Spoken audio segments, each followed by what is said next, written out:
want to welcome everyone. This marks the second session of our National Economic Education Month webinar series. This month was designed to help all students understand how everyday economic decisions and policies affect their lives, their families, their world. So enter this series, right? Where we pay tribute to this by both sharing with all of you how McGraw-Hill supports economic education for all and highlight some of the great digital assets, programs, and resources that we have to help you do just that.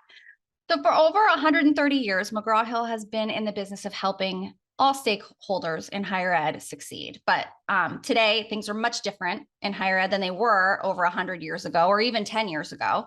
The higher ed world is increasingly diverse, with students coming from different backgrounds and communities, coming in with different levels of preparation, skills, pursuing different paths to success. We know it's been a challenging few years and that it's become even more difficult to meet these needs of students, which is why it's important to recognize these differences.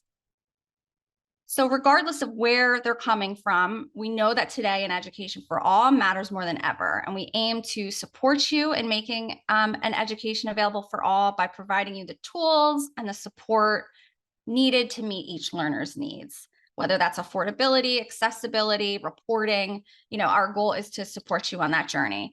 And in last week's session, I mentioned the pillars, and there's 4 of them that underscore our commitment to education for all. And that is the 4 that are here. We're committed to clearing paths to achieve equity for each, working together towards the education of value. And so last week we focused on clearing paths. Today, I'm going to focus on equity for each and what it means to us, what we're doing to create it, and the tools available to you in economics specifically that support achieving an education for all. So equity for each. This idea of highlighting, how together we can ensure that all students are equipped to succeed. I would love to hear from you. So if you can, just drop in the chat what equity for each in economic education means to each of you. Go ahead and drop something in the chat for me. This could be students feeling represented, included, diversity of content, accessible tools, many of which I'm going to cover today. So we know that learners come into higher education with different levels of preparation and capabilities. Our goal is to provide each with an equal opportunity to succeed. So we do that through our digital platforms, their ability to identify what students know and don't know. And with this information, provide tailored remediation whenever the learners is choosing to study. So we'll invest more than $5 million this year to ensure that our products are accessible to individuals with disabilities. We partner with the JED Foundation on improving the mental health of students and provide student-oriented mental health content in our Connect platform that you can use to assign students if you choose to. And finally, we work in a variety of ways to ensure that our content is inclusive by supporting diversity in examples, applications, and visuals. So the first way we're working on creating equity for each is through personalized and adaptive digital learning platforms that are interactive and engaging 24/7. These allow students to learn on their own individual path and instructors to address different preparedness levels. So adaptive learning assignment, SmartBook 2.0, and our adaptive Econ Prep, these are all examples of personalized economics assignment types within our complete course platform called Connect that address different preparedness levels. So here's an example of a student's view of one of our adaptive Econ Prep for math and graphing assignments. These are designed for students to gain knowledge and build understanding of the basic math and graphing that they need in order to be successful in any principles level course. You can see here the due date, the duration of time it is estimated to take, and the number of concepts that you're about to learn. And then you can choose to either review resources, read materials first, or go straight to the questions, which I think we all know where most students go, right? Straight to the questions. And upon beginning, they'll see these assignment tips. So reminding them that progress equals completion of concepts. The number of actual questions may vary based on their needs. In other words, as they get questions wrong, our adaptive engine will continue to serve up new questions related to the same concept and or force the student to review a resource before proceeding. So getting questions wrong in this environment is okay. A student just needs to finish to obtain a 100%. And lastly, to submit an answer, they need to choose their level of confidence in that answer, which also helps our adaptive engine determine a next step if that answer ends up being wrong. And so you can see the confidence buttons at the bottom here by the red arrow, and at the top where there's a yellow arrow indicates the status bar. Here the student can see how they're advancing, how long they have to go, and those little bars will complete as concepts are, or they'll fill in as concepts are completed. And the green box highlights where a student can choose to review resources to dig into a concept a little bit more. So these modules provide a refresher of prerequisite content in an adaptive environment, personalizing the learning experience, leading to greater levels of preparedness. And if a complete course platform isn't quite your thing, or you're someone who prefers to only use a textbook or no digital tools, right? We have a brand new offering called McGraw-Hill Go, which could be for you. Think of this as an ebook plus that lives directly in your LMS and serves assignable reading and auto-graded chapter questions using the trusted McGraw-Hill content. So this could be the perfect way to dip your toe into the digital waters, so to speak. I'm going to drop a link into the chat in case at any point anyone is interested in learning more. So the second way, there it is. Second way we're working on providing equity for each is through analytics, data, and insights. And so educators, they understand where students are progressing, excelling, and where they need more help, so you can meet them where they are. Our reporting can track individual student progress, allowing you to provide targeted support. And so, not just student results, but class data and assignment level data. So at a glance, you can see here who in your class has started, completed, or is working on an assignment, how long it takes your class to complete assignments, the learner's metacognition there. It breaks down the percentage of students that answer questions either with low, medium, or high confidence, which would give you then a better understanding of, which concepts are proving to be more difficult and signal areas where you may want to focus on a little bit more. The third way that we are working on creating equity for each is through our commitment to DEI in our products, marketing, and content. So to accomplish this, we as a company are creating products that reflect our learners by 5 different strategies. Diversified content. So we are utilizing new authors, new contributors that represent our commitment and bring a fresh perspective to our products. We then give training and guidance to those authors and contractors to follow best practices in assessment creation. So we're working to eliminate any biases, whether cultural, cognitive, or affective. We're ensuring inclusion of all populations in our campaigns and product visuals. We have strict adherence to our inclusive content guidelines through regular reviews. These are updated on a quarterly basis. Things like style guides, from feedback from customers, authors, all sort of contribute to that. And then the 5th one here is conducting listening sessions to continually enhance our DEI efforts and our commitment. All right, and finally, the 4th way we're working on this is through accessibility features. By employing various assistive technologies, we're helping to meet the needs of all learners.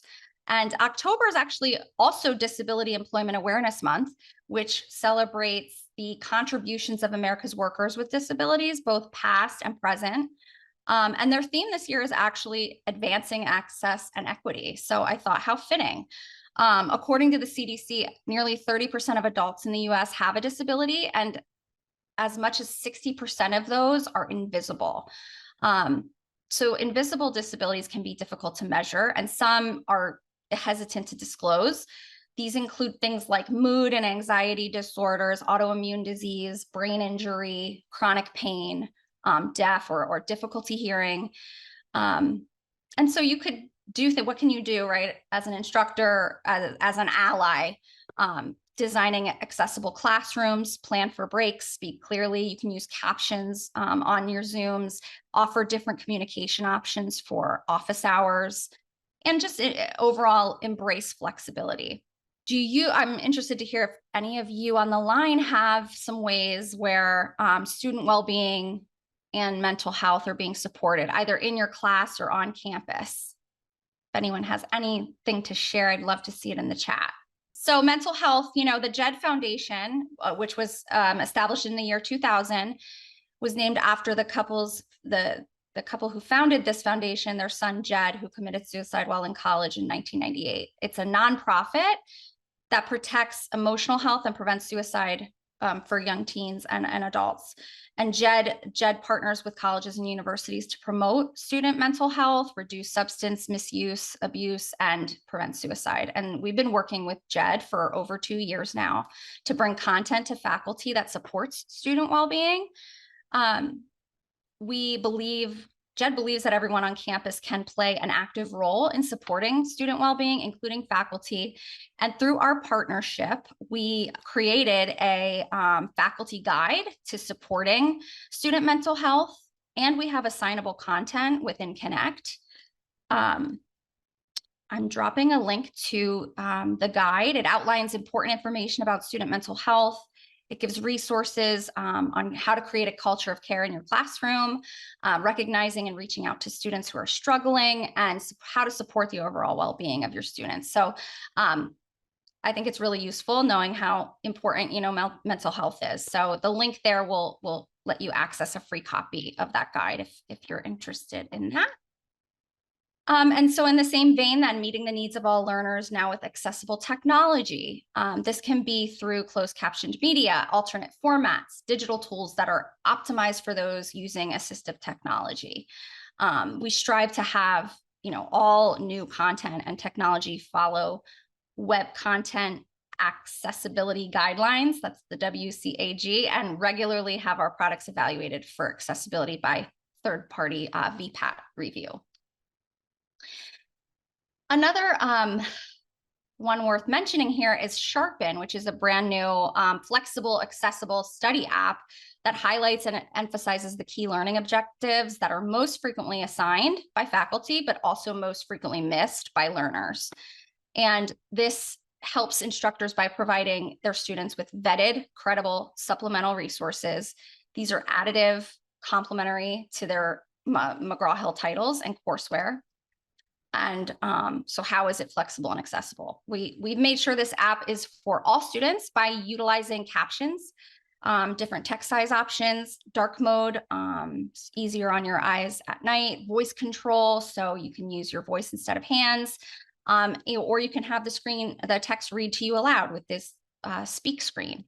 So this one app gives students access to over 100 titles, over 20 disciplines, and in economics specifically, Sharpen has study guides for some of the most popular principles titles: McConnell, Carlin, Colander, Frank, Schiller. We even have a guide for OpenStack's Principles of Econ, as well as an all-course compatible option that can be used as a study guide for virtually any undergrad Principles of Econ course title from any publisher, even Pearson, even Cengage. I'm going to drop another link in the chat in case anybody would like to learn more or give it a try. It is available on iPad, iPhone, and Android. So our graphing takes a three-prong approach that follows the Bloom's levels of learning, starting with adaptive Econ Prep. This is what I showed you in the beginning. And we have graphing homework, and we have interactive graphing. And so you can see here how each tier of graphing follows Bloom's. The adaptive Econ Prep helps build knowledge and understanding. Graphing homework allows students to apply and practice and begin to manipulate data, plot points, and shift curves. And interactive graphing is where students can analyze and interpret data, really start to dig into those mechanics and understand the why and the how. But I'd like us to focus on the graphing homework tool. We've made some significant enhancements which will benefit everybody. All optimizations have been made with accessibility at the forefront of every decision.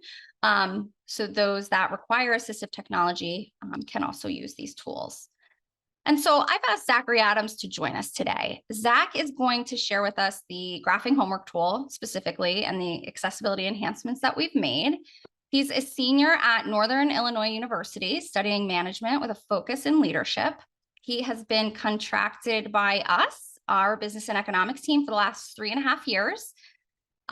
Zach is completely blind and has over 10 years experience with screen readers and other assistive technology. He has personal firsthand experience of when education does not meet the needs of students with disabilities. So Zach, I thank you for being here. We know the struggles, students have are hard, and we know they're even harder when there's a visual impairment and their perception of tools, within. And we've invested in improving these tools in a way that will benefit all end users, but those with visual impairment specifically. And Zach, we'd love to have you share, your journey, your experiences, challenges, as well as the graphing homework tool with us. Zach. Absolutely. Hi, everyone. It really is a pleasure to be here today and to be able to present this tool to you guys because we worked quite hard on it. And I just think it's a really, really awesome thing to have for students with disabilities. Just a bit of background. I've actually been in college for quite some time, and I've worked exceptionally hard to get where I am. But there are certainly deficiencies in how education is approached for different disciplines. And it does require awareness and sensitivity to students with those disabilities in order to be able to function in college life, but also not to just pass, but to actually succeed and thrive. And that's what I personally really believe in. And I also believe that McGraw-Hill shares that image. I am not ashamed to talk about my blindness. And that's where I think it's very effective to be able to talk to people about it and let them know, hey, this is a real thing that affects real people.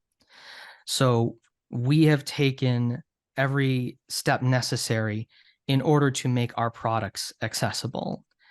For this one specifically, we have made a tool that runs in parallel with the cited, or what I would say the standard student experience, or students who don't experience disability that affects their schoolwork. To sort of introduce you to the tool, it is the standard view that we normally experience in McGraw-Hill products, and the text that will be read out loud will be sort of invisible to everyone else, and it's made that way so it doesn't inhibit a sighted user's experience. So I'm going to go ahead and share my screen so that way you guys can see what I'm doing.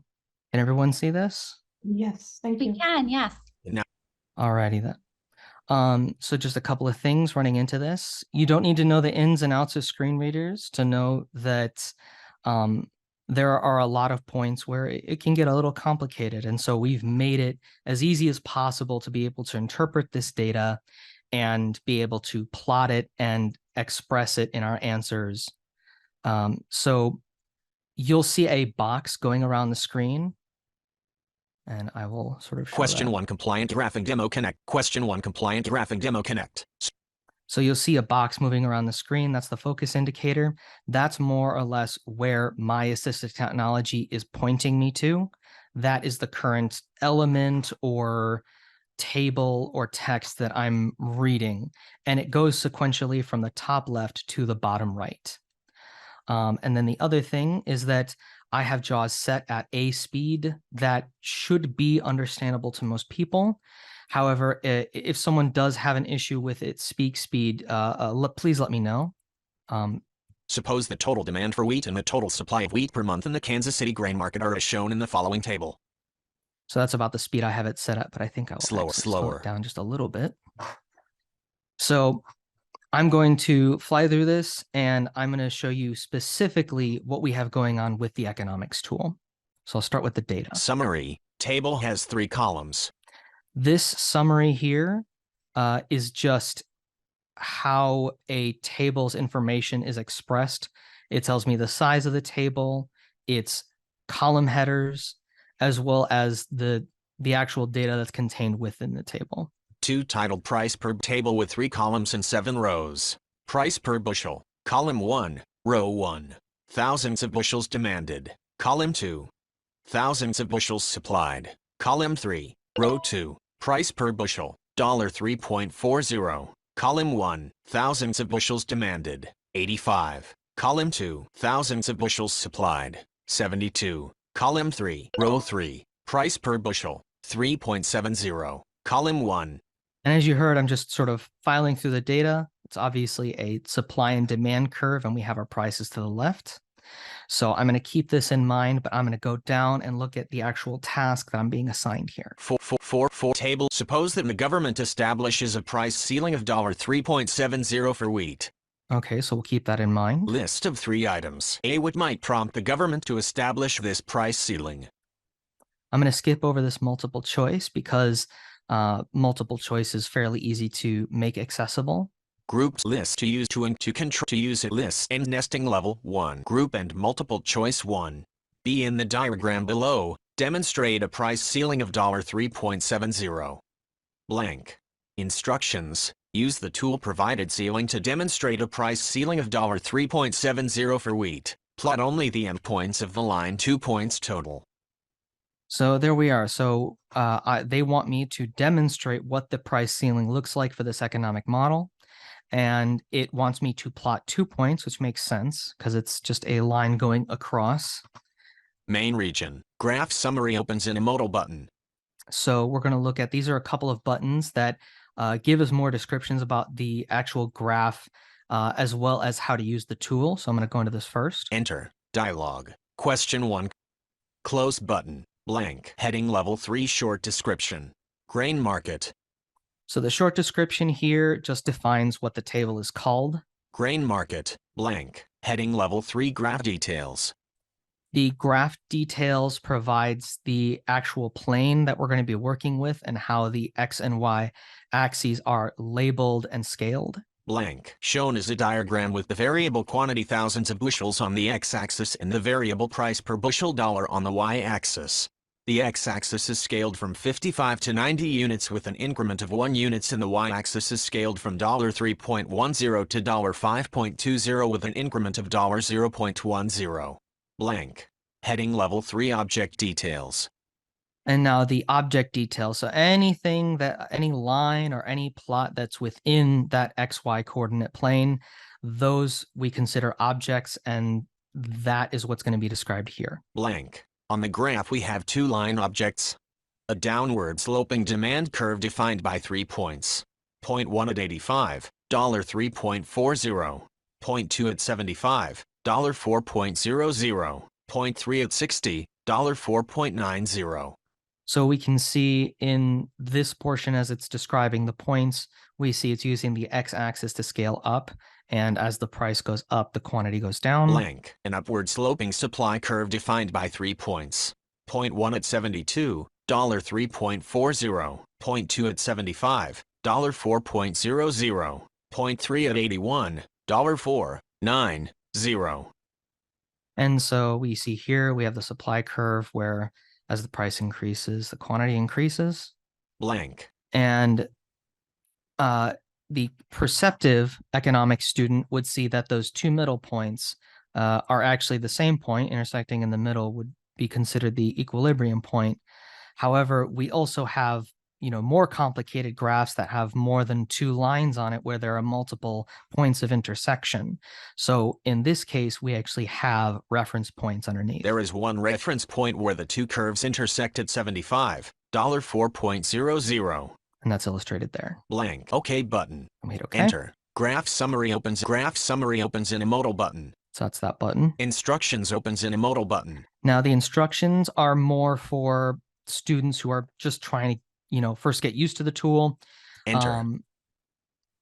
It is the Close button. sort of basic how to use this and how to make it work. Blank. Heading level 3 mouse navigation. Use your computer mouse to directly interact with any drawn objects on the graph. And that is the sort of standard, what we expect for most students is that they'll use their mouse. But obviously, as we know, there are different disability levels and different levels of need for assistive tech or otherwise, different learning solutions and workflow solutions. Heading level 3 keyboard navigation. Use your keyboard to interact with the different tools provided on the graph as described below. List of 4 items. Bullet tab to move the focus to a tool buttons list. Bullet enter /space bar to select the object. Bullet control +Z to undo. Bullet control +Y to redo. List end. OK button. So that's just the really basic functionality of how a student who's literally never even seen this or touched this before, who uses assistive technology like myself, can have a basic starting point of how to actually manipulate the answers. OK, enter. Now I'll actually move to showing how to actually do this. Blank. Heading level 2 tools. Undo button unavailable. Redo button unavailable. Reset button. And so those are just like our executive controls if we're not happy with the selections that we made. Instead of having to go back in and clear it all out manually, we just have this. List of 1 items nesting level 1. Ceiling press space bar or enter to open the coordinate panel. Enter. I'll do Tools that. region. Question 1 compliant graphing demo connect Google Chrome. Close button. Blank. Enter the X and Y coordinates for each point on the line. Separator. Blank. Point 1 of 2. Blank. X. Point 1 of 2 X coordinate. And so now this is where I can start entering data. And it's fairly simple. Basically, we're just doing normal graph plotting. If you were to give a student a sheet of paper with a graph and say, plot these points, this is exactly how they would do it. They would look back at that table that we saw, and they would see that the price ceiling puts us at 80 and 3.70, and then 73 and 3.70 respectively. Point 1 of 2 X coordinate. Space. So I'm going to start entering my data. So we're going to do 7. The 73. 73. Point 1 of 2 Y coordinate edit spin box. To set the value, use the arrow keys or type the value. And so you can type it in, or you can use the arrow keys to 3.1. go into 3.1. 3.2. 3.3. And those will just go up incrementally based on the increments that were shown in the graph scaling. 3 blank. But I'm going to put in 3.70. 70. Point 2 of 2 X coordinate edit spin box. And notice how it does tell me 0.2 of 2. So I've plotted the first points X and Y. Now I'm plotting the second points X and Y. And we're going to do 8. 0. 80. Point 2 of 2 Y coordinate. and 7. 3. You have 7. Excuse me. Please enter 3. 7. 0. 0. 70. Clear button. To activate, press enter. And I can just Ceiling look up. point blank. 3.7 edit spin box. Point Y. 80 edit spin box. And I can see that my answers have been entered there. Y. Point 3 So I feel like I'm done. blank. Clear button. Done button. Enter. I'll press List. done. Ceiling press space bar or enter to open the coordinate panel. List and nesting level 1. Heading blank. And then I can go down. Shown blank. Quantity thousandths of bushel blank on the x-axis and blank. Price square with orthogonal cross blank. Total. Excuse me. Blank. I'll go back Blank. up here. Blank. 1. Blank. Question. List. It will eliminate them. It will list of 4. More multiple choice here. Now what I'll do is we do have a check my work feature. Jaws I'll just find want to show dial. you. K. Check. Enter. Wrapping to top. Check my work 10 checks remaining. Enter. Dialog. Cancel. Check my work button. Enter. Question. And I'm going to check my Alert. work. Answer is complete and entirely correct. And now, so that just tells me generally that it's complete and entirely correct for that, the tool itself. Graph summary opens in a modal button. But I'll also look down here. Blank. Heading level 2. List of 1 item. Ceiling correct. And it'll tell me that the points that I plotted for that part of the tool is correct. So very happy about that. And it does seem clunky. And I do want to mention that just about anything with a screen reader sounds clunky because there really isn't a simple solution for getting around someone not being able to look at their screen and see visuals and see the text and how things are arranged. So it's a clunky solution for now, but this graphing tool makes it so much easier to actually being able to demonstrate these concepts. I feel more confident as an economics student that I can learn this stuff and apply it. Virtual PC. So now I'm going to go to. Zach, this go was ahead. great. Would you be able to speak to your review of other tools that you've seen and how this compares to what else you've seen out there? Yes, actually, this isn't the first tool that I've helped work on with business and economics at McGraw-Hill. I've actually worked on another tool called IRT, or Intelligent Response Technology, and that tool is mainly focused on accountancy content, accountancy content, being able to put in journal entries or fill out financial statements. Those can get pretty complicated. IRT has given a solution for the blind or low vision accountancy student. And in its current version, it's 100% completable and within a reasonable amount of time.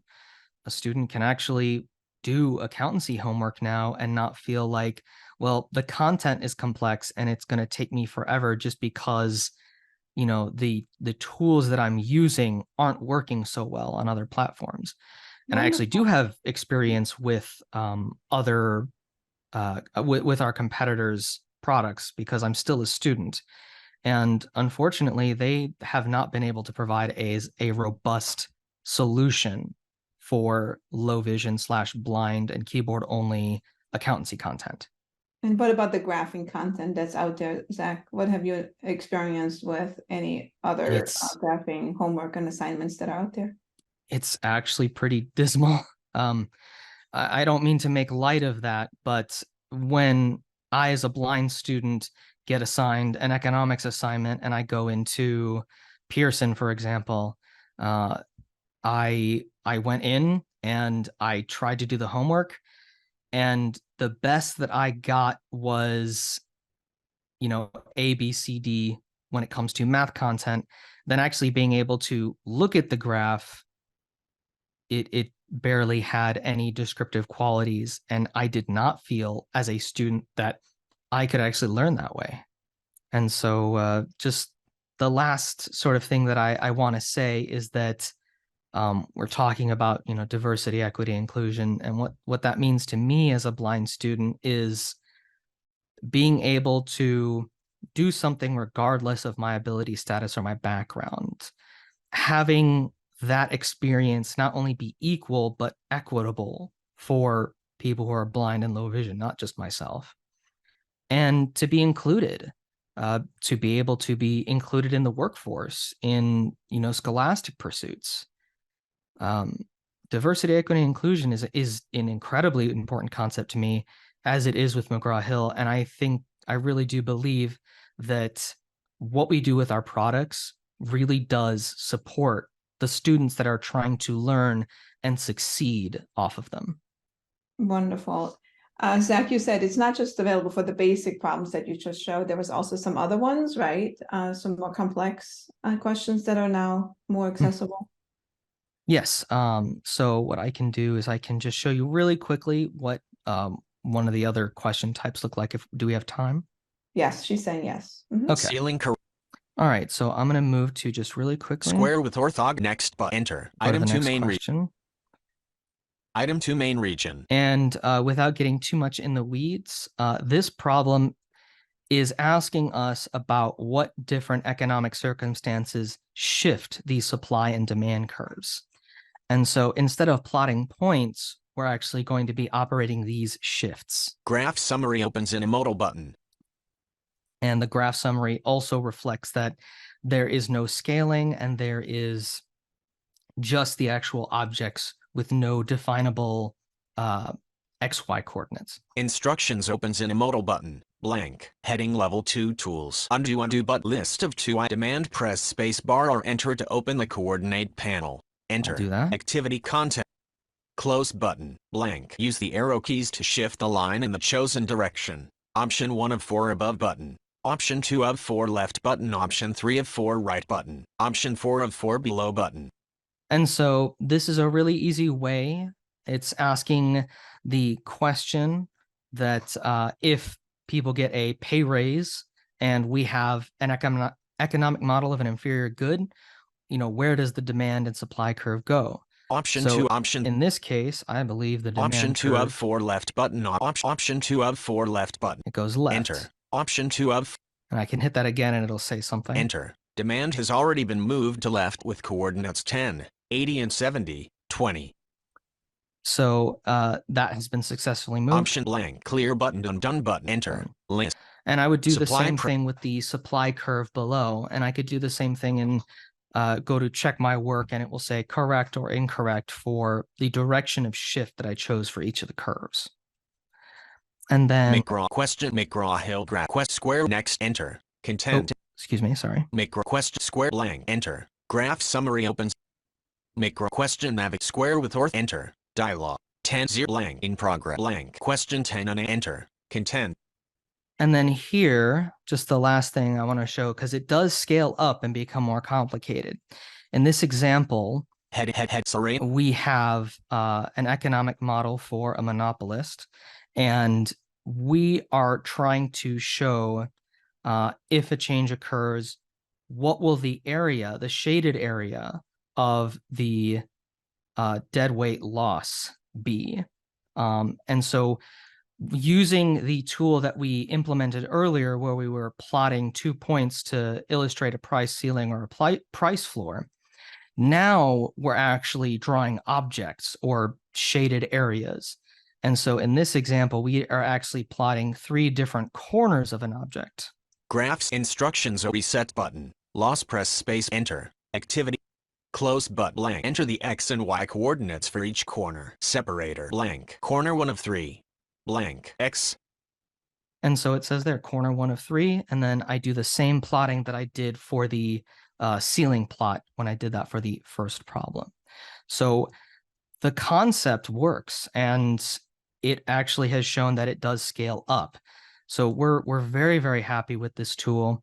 And of course, with everything we do at McGraw-Hill, we are making it better every day. So this tool, along with IRT and many of the other resources that McGraw-Hill has, I do believe that we're leading the market in, accessible education for all. Thank you so much, Zach. So much, Zach. Of course. X. Screen sharing. I'll stop my screen share. Again, thank you very much for allowing me to speak today. Happy to have you. We appreciate that. If anyone, if any attendees have any questions or comments, you can go ahead and enter them in. And in the meantime, I'm going to drop 3 links into the chat. One is for a survey. We'd love to get your feedback on today's session. Another is the registration link for the rest of the series. We'd love to have you for the next 2 or 1, whatever you're available for. And then our Find Your Fit survey. So if you're interested in learning more about any of our principles level titles, you can take that survey and answer some questions and you'll get a recommendation.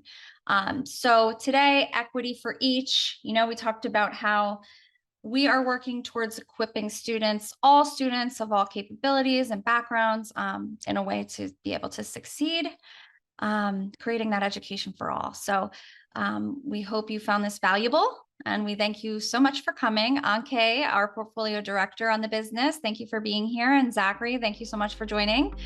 And we will see you next time.